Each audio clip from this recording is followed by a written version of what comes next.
ਜੀ।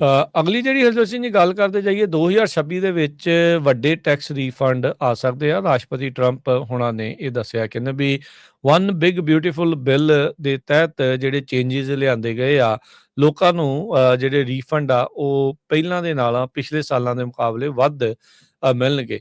ਕਈ ਐਕਸਪਰਟ ਜਿਹੜਾ ਇਹ ਕਹਿੰਦੇ ਆ ਵੀ ਇਹਦੇ ਨਾਲ ਕੰਜ਼ਿਊਮਰ ਸਪੈਂਡਿੰਗ ਟੈਂਪਰੇਰੀਲੀ ਬੂਸਟ ਜਿਹੜੀ ਉਹ ਹੋਊਗੀ, ਖਾਸ ਕਰਕੇ ਉਹ ਜਿਹੜੇ ਸਰਟਨ ਜਿਹੜੇ ਪੇ ਦੇ ਵਿੱਚ ਆਉਂਦੇ ਨੇ ਉਸ ਸਲੈਬ ਦੇ ਵਿੱਚ ਆ ਰਹੇ ਹੈਗੇ ਆ। ਸੋ ਕਹਿੰਦੇ ਵੀ ਲਾਰਜ ਰੀਫੰਡ ਦੇ ਨਾਲ ਇਹਦੇ ਨਾਲ ਇਨਫਲੇਸ਼ਨ ਦਾ ਪ੍ਰੈਸ਼ਰ 2026 ਦੇ ਵਿੱਚ ਹੋਰ ਵੱਧ ਸਕਦਾ ਹੈ, ਪਰ ਇਹ ਵੀ ਟੈਂਪਰੇਰੀ ਰਾਹਤ ਲੋਕਾਂ ਨੂੰ ਜਿਹੜੀ ਉਹ ਮਿਲੇਗੀ।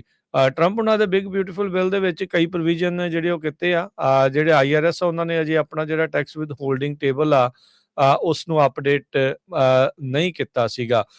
ਜੇ ਉਹਨਾਂ ਦਾ ਇਹ ਕਹਿਣਾ ਆ ਵੀ 2025 ਦੇ ਵਿੱਚ ਤੁਸੀਂ ਜ਼ਿਆਦਾ ਟੈਕਸ ਦੇ ਦਿੱਤਾ ਆ, ਇਸ ਲਈ ਤੁਹਾਨੂੰ ਰੀਫੰਡ ਜਿਹੜੇ ਆ ਉਹ ਐਕਸਟਰਾ ਮਿਲਣਗੇ। ਪ੍ਰਾਈਮ ਟਾਈਮ ਐਡਰੈਸ ਜਦੋਂ ਦਸੰਬਰ ਦੇ ਵਿੱਚ ਟਰੰਪ ਉਹਨਾਂ ਨੇ ਕੀਤਾ ਸੀ, ਉਹਨਾਂ ਨੇ ਕਿਹਾ ਵੀ ਲਾਰਜੈਸਟ ਟੈਕਸ ਰੀਫੰਡ ਸੀਜ਼ਨ ਆ ਉਹ ਹੋਣ ਜਾ ਰਿਹਾ ਹੈਗਾ ਆ।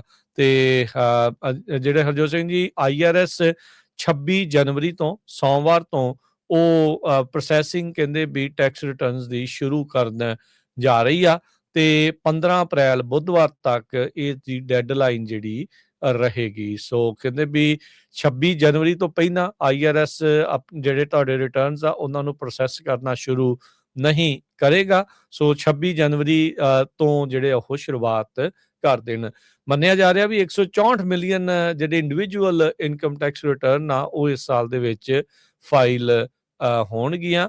ਸੋ ਪਰ ਇਹ ਨਾਲ ਇਹ ਕਹਿ ਰਹੇ ਆ ਵੀ ਤੁਹਾਨੂੰ ਬਿਗੇਸਟ ਟੈਕਸ ਰੀਫੰਡ ਮਿਲ ਸਕਦੇ ਆ, ਕਿਉਂਕਿ ਜਿਹੜੀਆਂ ਵਨ ਬਿਗ ਬਿਊਟੀਫੁਲ ਬਿੱਲ ਦੇ ਵਿੱਚ ਚੇਂਜਸ ਕੀਤੀਆਂ ਗਈਆਂ ਸੀ। ਜੀ। ਅਗਲੀ ਜਿਹੜੀ ਹਰਜੋਤ ਸਿੰਘ ਜੀ ਗੱਲ ਕਰਦੇ ਜਾਈਏ 2026 ਦੇ ਵਿੱਚ ਵੱਡੇ ਟੈਕਸ ਰੀਫੰਡ ਆ ਸਕਦੇ ਆ। ਰਾਸ਼ਟਰਪਤੀ ਟਰੰਪ ਹੁਣਾਂ ਨੇ ਇਹ ਦੱਸਿਆ, ਕਹਿੰਦੇ ਵੀ ਵਨ ਬਿਗ ਬਿਊਟੀਫੁਲ ਬਿੱਲ ਦੇ ਤਹਿਤ ਜਿਹੜੇ ਚੇਂਜਸ ਲਿਆਂਦੇ ਗਏ ਆ, ਲੋਕਾਂ ਨੂੰ ਜਿਹੜੇ ਰੀਫੰਡ ਆ ਉਹ ਪਹਿਲਾਂ ਦੇ ਨਾਲ ਪਿਛਲੇ ਸਾਲਾਂ ਦੇ ਮੁਕਾਬਲੇ ਵੱਧ ਮਿਲਣਗੇ। ਕਈ ਐਕਸਪਰਟ ਜਿਹੜਾ ਇਹ ਕਹਿੰਦੇ ਆ ਵੀ ਇਹਦੇ ਨਾਲ ਕੰਜ਼ਿਊਮਰ ਸਪੈਂਡਿੰਗ ਟੈਂਪਰੇਰੀਲੀ ਬੂਸਟ ਜਿਹੜੀ ਉਹ ਹੋਊਗੀ, ਖਾਸ ਕਰਕੇ ਉਹ ਜਿਹੜੇ ਸਰਟਨ ਜਿਹੜੇ ਪੇ ਦੇ ਵਿੱਚ ਆਉਂਦੇ ਨੇ ਉਸ ਸਲੈਬ ਦੇ ਵਿੱਚ ਆ ਰਹੇ ਹੈਗੇ ਆ। ਸੋ ਕਹਿੰਦੇ ਵੀ ਲਾਰਜ ਰੀਫੰਡ ਦੇ ਨਾਲ ਇਹਦੇ ਨਾਲ ਇਨਫਲੇਸ਼ਨ ਦਾ ਪ੍ਰੈਸ਼ਰ 2026 ਦੇ ਵਿੱਚ ਹੋਰ ਵੱਧ ਸਕਦਾ ਹੈ, ਪਰ ਇਹ ਵੀ ਟੈਂਪਰੇਰੀ ਰਾਹਤ ਲੋਕਾਂ ਨੂੰ ਜਿਹੜੀ ਉਹ ਮਿਲੇਗੀ। ਟਰੰਪ ਉਹਨਾਂ ਦੇ ਬਿਗ ਬਿਊਟੀਫੁਲ ਬਿੱਲ ਦੇ ਵਿੱਚ ਕਈ ਪ੍ਰੋਵੀਜ਼ਨ ਜਿਹੜੇ ਉਹ ਕੀਤੇ ਆ। ਜਿਹੜੇ IRS ਆ ਉਹਨਾਂ ਨੇ ਅਜੇ ਆਪਣਾ ਜਿਹੜਾ ਟੈਕਸ ਵਿਦ ਹੋਲਡਿੰਗ ਟੇਬਲ ਆ ਉਸ ਨੂੰ ਅਪਡੇਟ ਨਹੀਂ ਕੀਤਾ ਸੀਗਾ। ਜੇ ਉਹਨਾਂ ਦਾ ਇਹ ਕਹਿਣਾ ਆ ਵੀ 2025 ਦੇ ਵਿੱਚ ਤੁਸੀਂ ਜ਼ਿਆਦਾ ਟੈਕਸ ਦੇ ਦਿੱਤਾ ਆ, ਇਸ ਲਈ ਤੁਹਾਨੂੰ ਰੀਫੰਡ ਜਿਹੜੇ ਆ ਉਹ ਐਕਸਟਰਾ ਮਿਲਣਗੇ।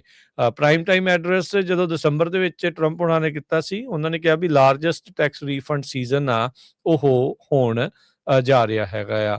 ਤੇ ਜਿਹੜੇ ਹਰਜੋਤ ਸਿੰਘ ਜੀ IRS 26 ਜਨਵਰੀ ਤੋਂ ਸੋਮਵਾਰ ਤੋਂ ਉਹ ਪ੍ਰੋਸੈਸਿੰਗ ਕਹਿੰਦੇ ਵੀ ਟੈਕਸ ਰਿਟਰਨਸ ਦੀ ਸ਼ੁਰੂ ਕਰਨ ਜਾ ਰਹੀ ਆ, ਤੇ 15 ਅਪ੍ਰੈਲ ਬੁੱਧਵਾਰ ਤੱਕ ਇਸ ਦੀ ਡੈਡਲਾਈਨ ਜਿਹੜੀ ਰਹੇਗੀ। ਸੋ ਕਹਿੰਦੇ ਵੀ 26 ਜਨਵਰੀ ਤੋਂ ਪਹਿਲਾਂ IRS ਜਿਹੜੇ ਤੁਹਾਡੇ ਰਿਟਰਨਸ ਆ ਉਹਨਾਂ ਨੂੰ ਪ੍ਰੋਸੈਸ ਕਰਨਾ ਸ਼ੁਰੂ ਨਹੀਂ ਕਰੇਗਾ। ਸੋ 26 ਜਨਵਰੀ ਤੋਂ ਜਿਹੜੇ ਉਹ ਸ਼ੁਰੂਆਤ ਕਰ ਦੇਣ।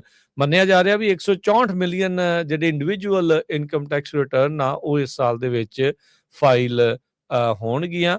ਸੋ ਪਰ ਇਹ ਨਾਲ ਇਹ ਕਹਿ ਰਹੇ ਆ ਵੀ ਤੁਹਾਨੂੰ ਬਿਗੇਸਟ ਟੈਕਸ ਰੀਫੰਡ ਮਿਲ ਸਕਦੇ ਆ, ਕਿਉਂਕਿ ਜਿਹੜੀਆਂ ਵਨ ਬਿਗ ਬਿਊਟੀਫੁਲ ਬਿੱਲ ਦੇ ਵਿੱਚ ਚੇਂਜਸ ਕੀਤੀਆਂ ਗਈਆਂ ਸੀ। ਜੀ।